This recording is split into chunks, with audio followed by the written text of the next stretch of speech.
All right, everybody, welcome to Rxperience, ASCP's podcast. I'm your host, Chad, alongside my co-host, Tom Hansel. And today we have a very special guest, number 49, if that's the way you refer to your presidents. Kevin Fearon, the 49th president of ASCP, is with us today. Welcome, Kevin. Thank you. Glad to be here. And maybe more importantly, fellow Ohioan, also big when it comes to ASCP and long-term care pharmacy. We want all the listeners to erase the yellow that they're seeing, the gold and black. Yeah, I wonder if there's a toggle for that on their screen, like it can dial that down a bit. Well, Kevin, welcome to the show. We usually start out like we want to hear your pharmacist origin story. It's kind of like a superhero story, but where did Kevin Fearon come from? How did he become a pharmacist? Let's hear that origin story. Okay. Kevin Fearon became a pharmacist because he actually wanted to be a dentist. And he was at Ohio State and he got caught up in all the fun there is at Ohio State, playing football and the other extracurricular activities, and had a father who was a pharmacist and had, of course, had me working in the drugstores over the years. And I thought, well, Dad did pretty well in pharmacy. Why wouldn't I do that? I have all this background curriculum. And so I actually changed to pharmacy and got accepted. And that's where it all began for me. So that's awesome. Tell me a little bit about your dad's pharmacy. I didn't know that. Yeah. So my dad was in partnership with another pharmacist right downtown Akron. I was the delivery boy. There were a lot of doctor's offices back in that time that were located downtown. And I would literally I'd walk 5 miles every day delivering the drugs and ring cash register and wipe the dust off the shelves and take the trash out and all those kind of things that all the early ons do in pharmacy. That's where my roots were. It's funny. You getting paid for that, or was that just free labor? Yeah. No, I was paid. I don't know what I was paid, but it was probably like 95 cents an hour or something like that back then. That's awesome. I mean, to your point, there's a lot of us started that way, like, a teenage stock boy in a community pharmacy. Mm-hmm. And the kids today, and we've talked about this before on the podcast, but you're not allowed to hire somebody that young and work in a pharmacy anymore. So nobody kind of gets that experience. I think it's bad, honestly, for the profession that it's not one of those jobs as a high schooler that you can get is, working at your community pharmacy. So we lament that a bit, but we recognize, a lot of the leaders in pharmacy today, that's how they started. Yeah. I learned a lot about the homeless and people that would come in and you could tell didn't have any money and want to buy cigarettes. All the dangers that exist in a downtown city, even though Akron was relatively safe. So I think it's a good people education. Now, is that where you started work when you graduated from pharmacy? No, my father basically told me, hey, you've learned retail pharmacy. You got to consider going to hospital. So I went to the hospital just thinking it'd be a temporary step, but I ended up in hospital practice. I went there as an intern. It's now owned by the Cleveland Clinic, Akron General Medical Center. And they hired me after graduation. So that's where I started my professional career in hospital pharmacy. Nice. Now, if I remember correctly, your wife is a nurse. Is that where you met her? I actually met my wife in grade school. Wow. And I was home on a Thanksgiving break and spotted her at a party and said, hey, I went to grade school with you. And it turned into a long distance romance over a couple of years. And here we are now, 4 children and happily married 43 years. That's amazing. That's awesome. All right. So you worked at a hospital pharmacy for a bit. Then what? Yeah. So this is an interesting twist in the story. So my father had another independent pharmacist friend, and IVs, the nature of the patient was changing in long-term care, and they were taking on these mysterious patients with IVs and TPNs. Mm-hmm. And it was like talking another language. And these owners contacted me and say, your father tells us you're in hospital practice. Would you want to talk to us? We don't know how to make an IV. They were scared to death of it, quite honestly, because they had heard the news that the government was changing the landscape in long-term care, and they're going to take on a much more acute patient. And they hired me sort of as their clinical pharmacist, if you will, which for me is kind of funny because I kind of departed from that very quickly. But that's how I ended up in long-term care. And it was a fabulous learning experience. We were acquired by Manor Healthcare. I went through 5 acquisitions in a period of 10 years, which was just a terrific learning experience. But as you get into, there are good and bad things about all that. The chaos was one thing you learned as a young kid to adapt to new management, new cultures, to speak up when there are bad practices. But I literally, over a decade, went through 5 different ownerships. And at the time, I didn't realize I was learning so much. I came out better on the end of it each time. So there was a resting point where I finally decided I got to get out of public practice. Interesting. Yes. So you say that was your first experience in long-term care. When did you have your true first long-term care pharmacy experience? Was that all the way back in the VitaLink days? Yeah, good memory, Tom. It was actually went through a preliminary stage, Midwest Medical, and then to VitaLink, and then Neighbor Care acquired VitaLink, and kind of took us through a private equity route, where that was truly where we closed down the retail. We moved to a long-term care pharmacy. We moved to a closed-door pharmacy. We didn't have any automation. It was a pretty, physically and run pharmacy. We just did everything the old-fashioned way, just cranking out Unidose product on Euclid machines and using heat seal press for cards. We had both things going, but that was my 90s for me. Yeah. And that involved, I know Neighbor Care was eventually bought by Omnicare. The first time you and I met, though, you were I don't know if you were actually working for Neighbor Care or Bain, but it was more of a best practice mentality. And so when we first got to work together and got to interact, your focus is on improving pharmacy, improving the operations. Loop me up to that spot. I got a few things to go down memory lane with you about. Yeah.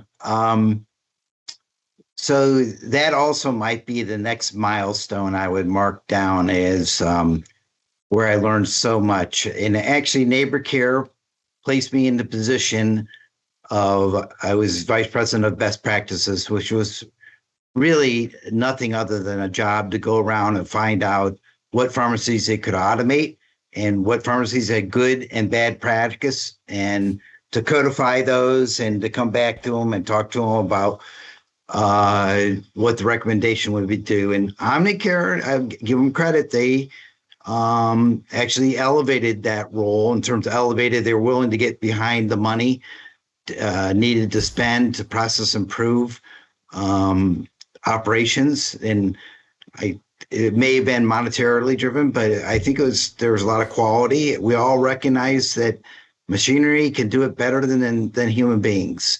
And that was the mission. So I another learning experience going all across the country. That's where Tom and I met. I don't remember if it was in Maryland or if it was in Kentucky. I think it was Kentucky. Yeah, well, we were a best practice pharmacy. I think through the testing, like claimed as one of the gold examples out there. Yeah. Yeah. So it was fabulous to go across the country and see the different practices that entrepreneurs did. And then I worked with a team of engineers that would help you think like an engineer, so it just taught you a lot about what, and then my job was to obviously marry pharmacy into engineering practice, which all the chiefs loved. It was a really fun job. But things changed eventually, and I decided it was time for me to do what my life skills were. Yeah, I mean, I remember again, those interactions, and you had a very small team, but you guys would go in and really, I felt like most pharmacies kind of welcomed you because at the end of the day, you were just helping them become more efficient, and at the end of the day, for all of Omnicare's faults and all the things that they've probably done that have given them some bad names or some black eyes over the years, decades ago, I'm referring to. One thing I thought they were really, really experts at was becoming very, very efficient.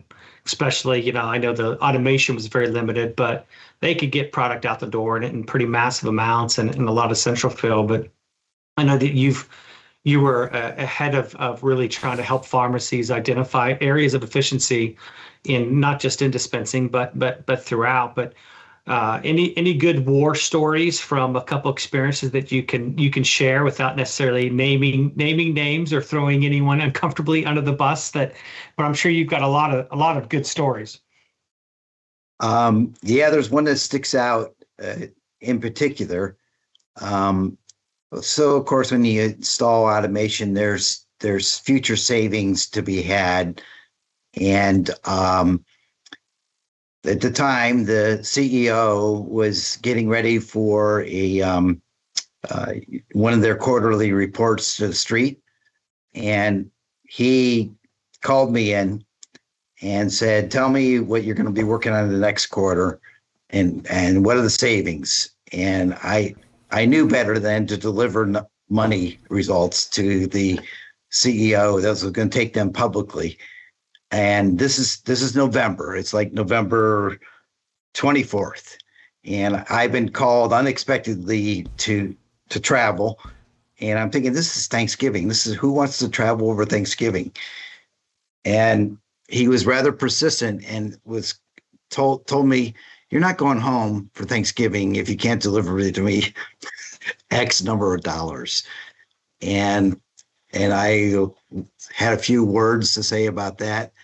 At the end of the day, we worked it out. He was bluffing and playing this poker game, and I estimated, was very clear about where I thought we would land. But that's one of those stories where you learn to stand up to people and say that he actually was a very good guy. He was under pressure with what he had to report to the street, and he was calling me to the carpet on it. So he could at least got you a turkey sub or something, So talk about Absolute. How'd that all start? And you've been there for a long time.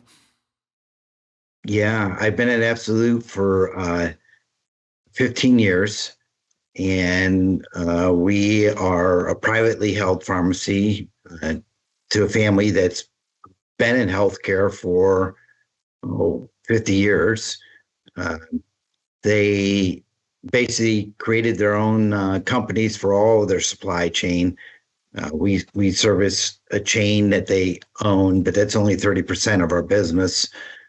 I believe, without sounding self-service, we are probably the largest independent pharmacy in the state of Ohio. So we cover the state of Ohio. And that's been what I love about Absolute was the opportunity to take all the things I experienced throughout my career and apply best practice in every way I knew how, from culture, probably the most important, to what our product offering is, to how to solve problems. All that public private equity experience adds up to something. You carry around those, you forget the bad stuff. You put the good stuff up in your brain and you try to replicate it or tweak it and then make it your own way. So we have two products. We're very automated, and plan to go more. Once you adopt an automated environment, you marry it, and you see this nothing but the Swiss cheese and how you can become better. So we have multi-dose product and we have unidose product. We service around 10,000 beds. We're highly clinically motivated as well. Our consulting team is all done internally, and we are always looking for new clinical programs because I think they have value. So that's who we are. We employ about 150 people, and it's fun. The reason I'm working still because I like it. Well, I mean, it's funny because I don't know how I didn't know that your dad was a pharmacist and that's how you got started, but I did not know that. And it just gives so much perspective to who you are as a person. You've always been that customer oriented, customer service, pharmacist leader.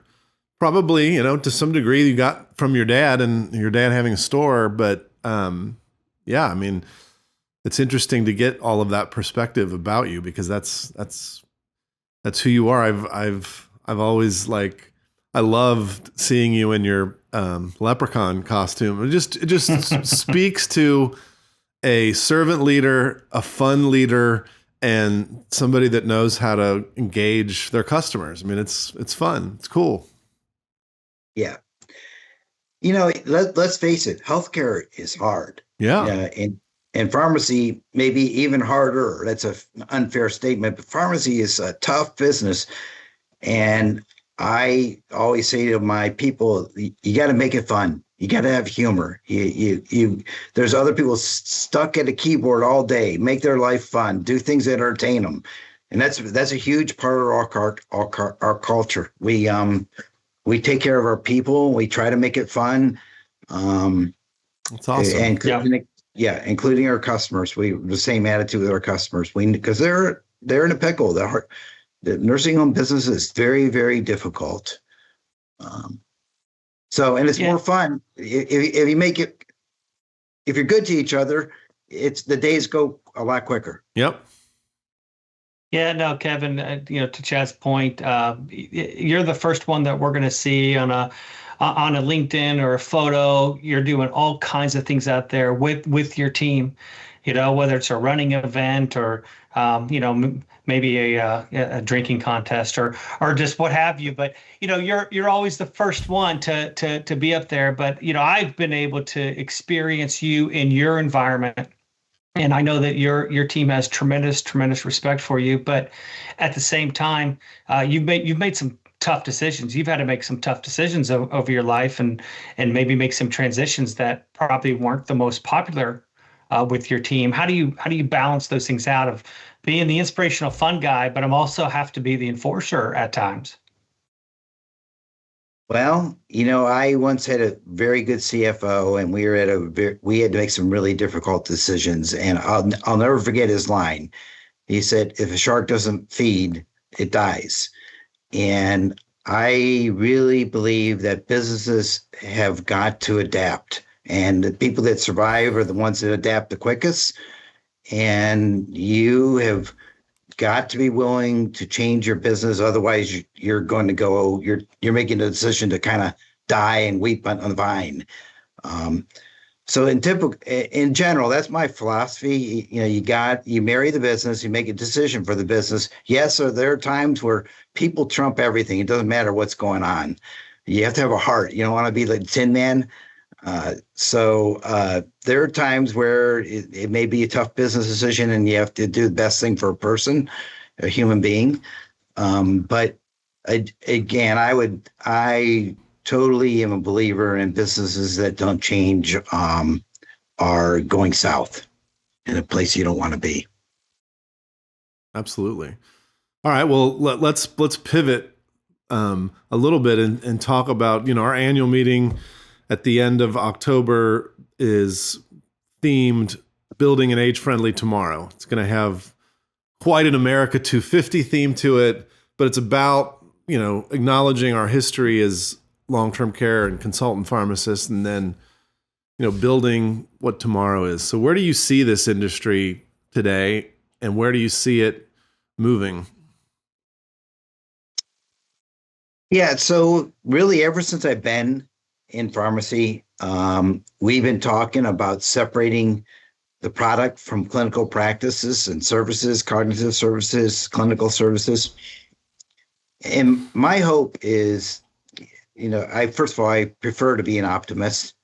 IRA is a margin problem to this business where we're truly separating, product from what it costs to get out the door and the right person, right place, right time, all those, the 5 R's.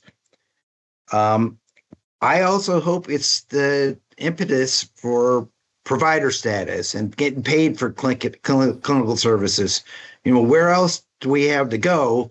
And it puts a sense of urgency behind driving and explaining and educating the people about what pharmacy really is. It's not about putting, drugs in wrappers and getting them to a delivery van and getting those all around the state. It's really about what we manage, from the clinical stuff to the services, to the complexity of those, to diversions, to the tools that are out there. I am hopeful. I think the profession, especially in long-term care, is too important not to believe in what we do and not to drive others to understand.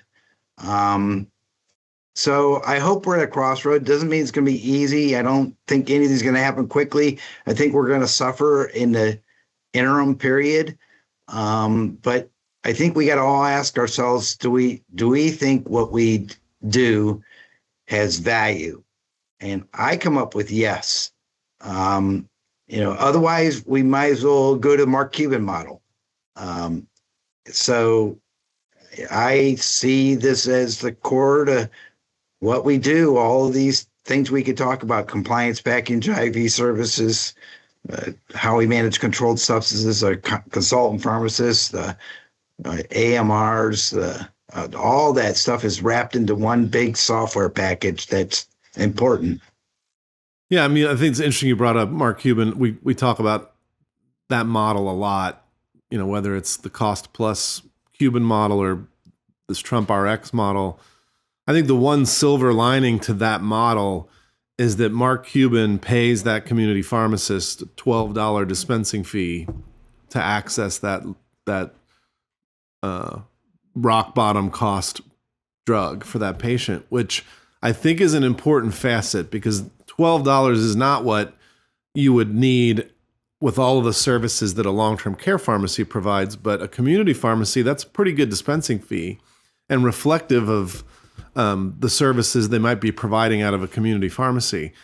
And I think that whole thought process that's starting to happen with some of these people at CMS and some of these people at the payers and the PBMs is, if we're going to get the price of the med down to where there's no margin in it, then we have to pay for the services that those businesses are applying in the supply chain. So you have to pay a pharmacy for all of the things that it does. It doesn't just dispense, it packages, it delivers, it does safety checks, does DRR checks.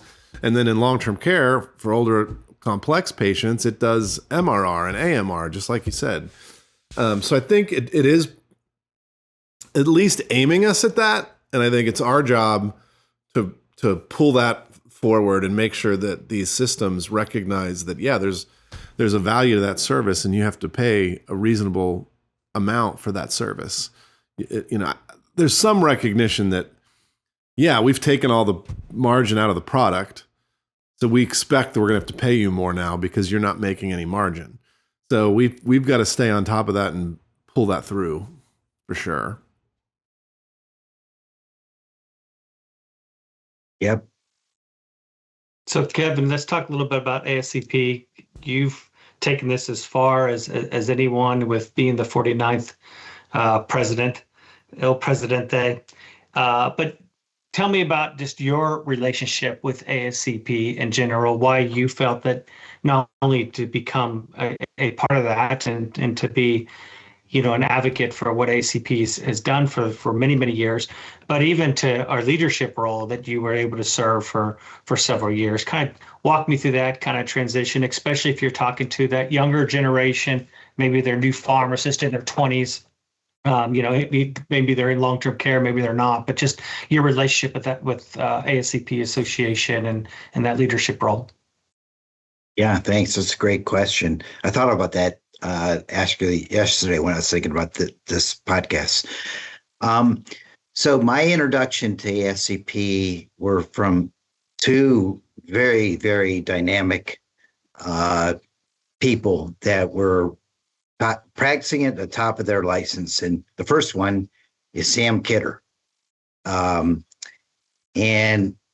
so I asked my organization if I could go down to the ASCP meeting. I really didn't even know what their organization was about. And Sam Kidder, where you're showing this, Sam Kidder, I don't even know what department he worked for, but he was like the consultant to see him. He's a consultant pharmacist. He was a pharmacist, but he was really a regulator. He's a pharmacist that became a regulator for, I think, one of the financial parts of the government. And he helped form all the regulations. And Sam was a dynamic speaker. He had a lot of charisma. And he became our leader, really, along with Tim Webster. Tim Webster is the second name. And Tim Webster was also, very strong character, pharmacist out of OH.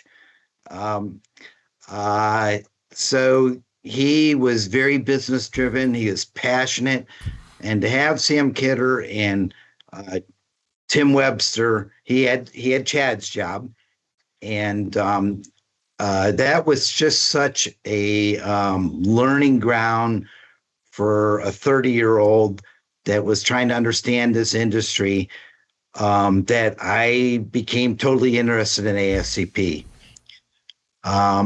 And I went to years of lots of committees and activities, and I really didn't miss too many meetings for a period of 30 years.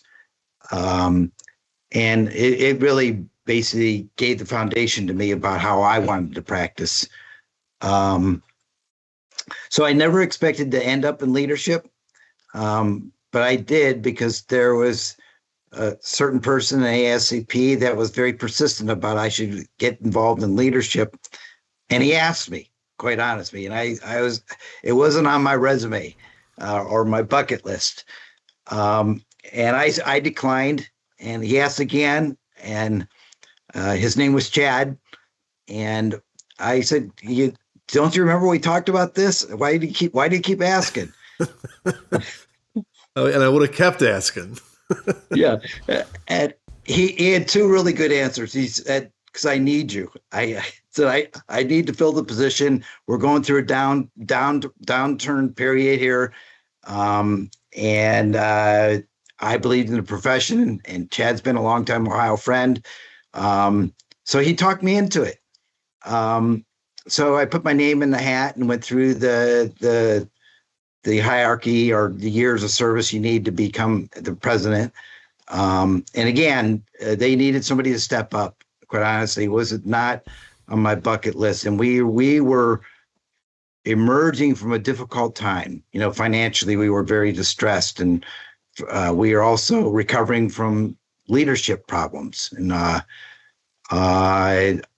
I did think I could help. And the big C word came, COVID. And it really, in a way, compromised some of the things that I could and couldn't do. We were on the no travel zone. I was right when it hit. But it was still a really good learning experience. I ended up being a phase 1 provider because I was involved with getting the vaccine and what we were doing. And of course, I wanted to go through the steps that would be required to do what's good for my patients and Ohio, et cetera.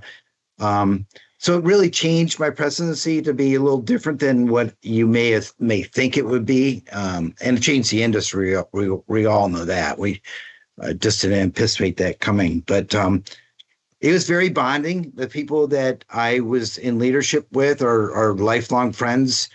And I would like to say he had that same sort of belief that I just described about, I think there's value in the services we provide.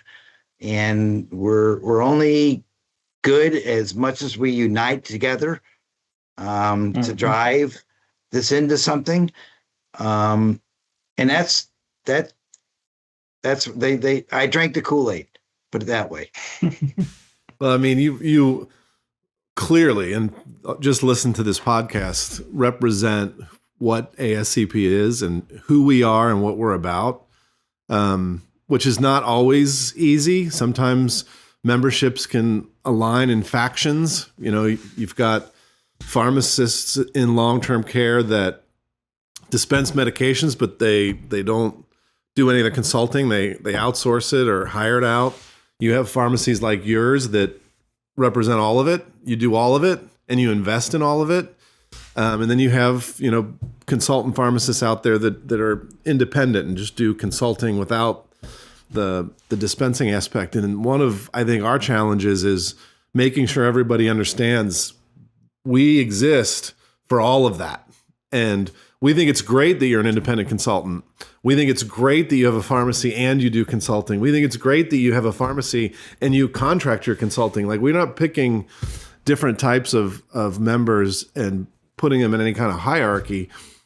What we're saying is the acumen that we have at ASCP is managing medications for somebody that's older or medically complex. And that function crosses the dispensing component and the clinical component. And we have to be good and keep highlighting what pharmacists that work in this space do. If for no other reason, then we're going to have a lot of people that are older and medically complex for the next couple decades. And we need the experience that our members have. The healthcare system needs it, or it's not going to function. It's just, there's not another side to that coin. If you don't have pharmacists that know how to help people manage medications, our system's going to crash, just plain and simple. Now, that management might be compliance, packaging, and delivery. That management might be, reducing 4 meds from somebody's 16 med profile. It could be making different choices of meds. Whatever it is, our country is going to rely on that function, and it's what we do. So we have to be guardians of those responsibilities. We have to go into new territories like we did with vaccines, and keep pushing that. We're going to have to do that, continue to do that in different areas, to demonstrate to the public and to the people that make decisions around reimbursement that there's value there, and that they need to do that if they want their systems to work well and their patients to be healthy and age healthy. So, you are more than just the right leader at the right time, in particular because of the whole COVID experience, but just being who you are and where you came from. And you've really set a precedent now where people like Jessica, our president-elect, coming in, is in some ways following in a pattern that you helped sort of reestablish for the society. And we're obviously grateful to that. So thank you for all the things you've done in pharmacy and who you are as a person, and being my friend and being friends to so many people related and inside of ASCP. Thank you very much. Flattering. Yeah, so something you said there, Chad, reminded us today. I walked in and asked, so we're very big on DCing medications, polypharmacy. We all know it's out there. So I just happened to say, hey, I'm meeting with that customer. What are those results? Did we quantify that?